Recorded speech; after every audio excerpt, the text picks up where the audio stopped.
Apakah alam semesta yang super rapi ini terjadi karena kebetulan atau ada penyetel agung di baliknya? Mari kita bedah bukti logis dan ilmiah mengapa Tuhan itu ada, meskipun tidak terlihat. Di dalam ruang sunyi sanubari manusia, seringkali bergema sebuah pertanyaan yang telah melintasi berbagai abad peradaban. Sebuah pertanyaan yang bukan sekadar pemuas rasa penasaran, melainkan sebuah pencarian mendasar akan hakikat eksistensi. Di manakah Tuhan? Adakah bukti ilmiah yang mendasari keberadaannya? Dan mengapa dia tidak kasat mata? Untuk mengurai benang kusut pertanyaan besar ini, manusia tidak dapat hanya bersandar pada satu sisi kelana. Perjalanan ini menuntut sebuah kejujuran yang utuh, sebuah perjalanan yang memadukan ketajaman akal yang logis sekaligus kelembutan hati yang terbuka. Sebab memahami realitas tertinggi bukan sekadar tentang apa yang mampu ditangkap oleh indera, melainkan tentang bagaimana kita membaca tanda-tanda yang tersirat di balik tirai alam semesta.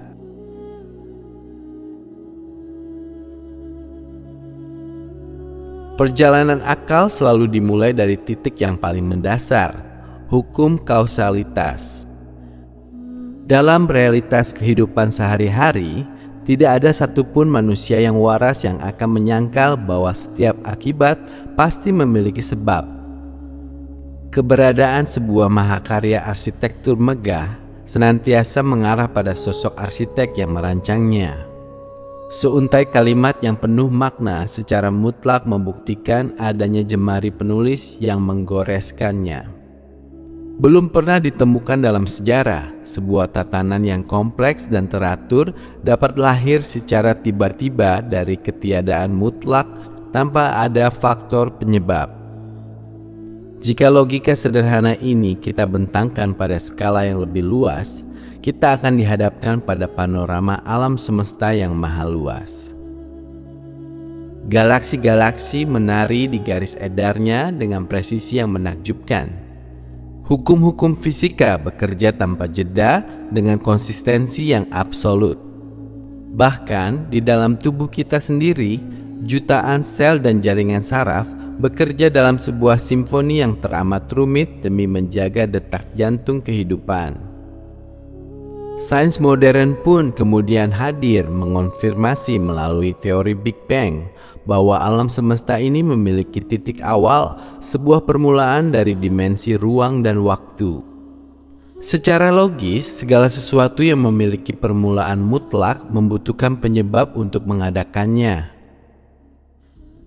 Ketika kita merunut rantai sebab akibat ini jauh ke belakang, logika kita dipaksa untuk berhenti pada satu titik.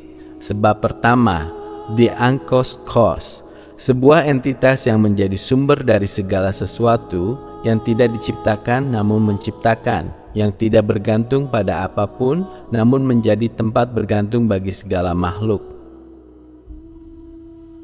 Di dalam sanubari iman, sebab pertama yang maha kuasa dan maha mengetahui, itulah yang kita sebut sebagai Tuhan.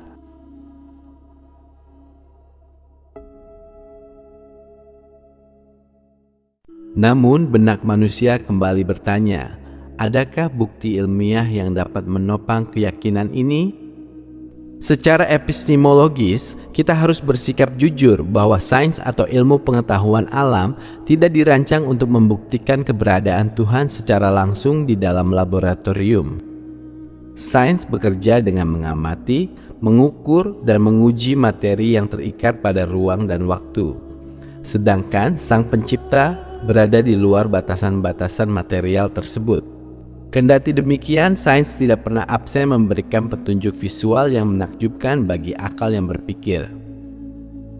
Bukti nyata yang seringkali membuat para ilmuwan tertegun adalah adanya dua bukti, yaitu konsep fine-tuning dan kode kehidupan.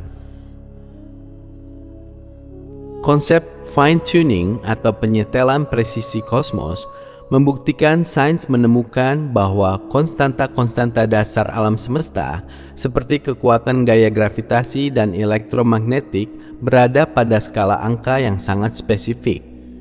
Jika nilai tersebut bergeser 1/sekian triliun saja, alam semesta akan runtuh dan kehidupan tidak akan pernah terbentuk.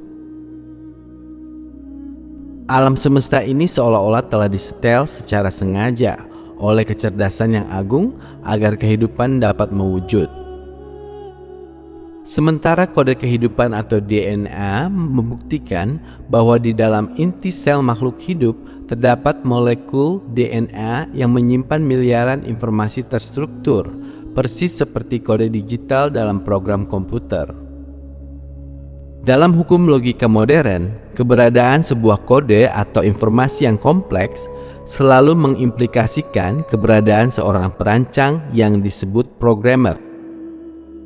Mustahil sebuah sistem operasi yang rumit lahir dari ketidaksengajaan.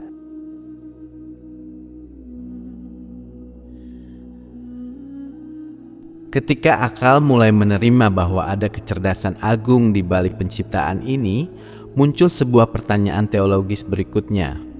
Jika dia ada, di manakah dia, dan mengapa dia menyembunyikan diri dari pandangan manusia?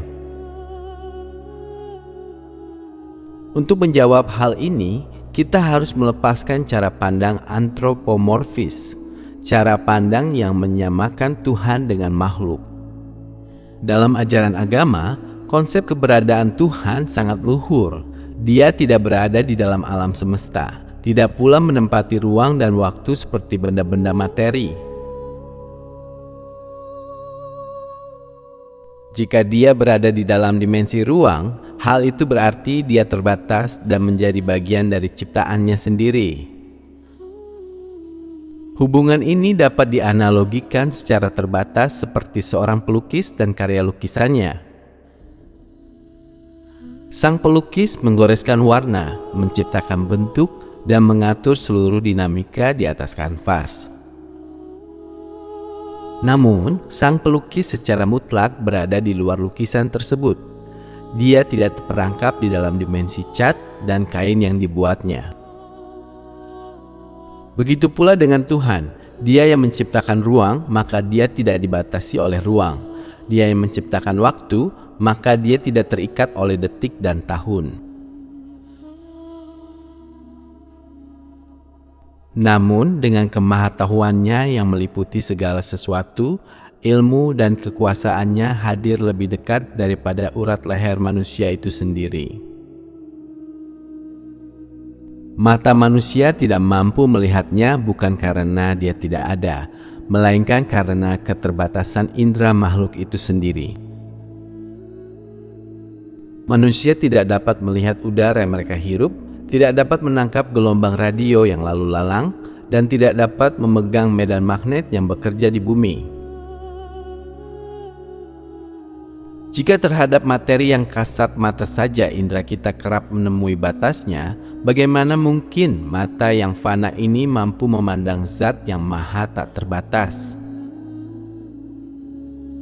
Sesuatu yang dapat dilihat secara fisik mutlak memiliki bentuk, batas, dan ukuran.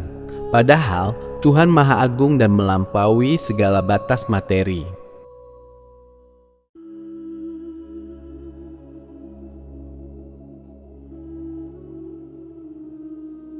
Pada akhirnya, sebuah kesimpulan besar pun terwujud. Pembuktian akan keberadaan Tuhan tidak pernah bersandar pada satu fenomena tunggal yang empiris. Keyakinan ini adalah sebuah konstruksi bangunan yang kokoh, jalinan utuh yang mempertemukan logika sebab akibat, keteraturan kosmis yang presisi, keajaiban kode genetika kehidupan, kesaksian wahyu yang autentik, serta getaran fitrah yang ada di dalam dada setiap manusia. Menerima keberadaan Tuhan pada hakikatnya adalah sebuah ujian kejujuran spiritual. Sebuah momen di mana manusia dengan segala pencapaian intelektualnya bersedia menurunkan ego, menundukkan kepala, dan mengakui bahwa diri mereka teramat terbatas di hadapan realitas yang maha besar.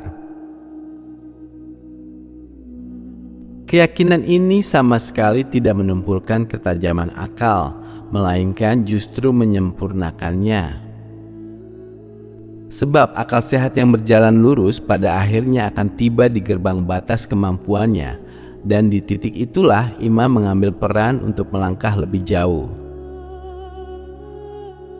Ketika akal dan hati berjalan beriringan dalam harmoni yang selaras, keberadaan Tuhan tidak lagi sekadar menjadi sebuah teori teologis yang kaku, melainkan bertransformasi menjadi sebuah realitas yang hidup, agung, dan menggetarkan dalam setiap helaan napas kehidupan.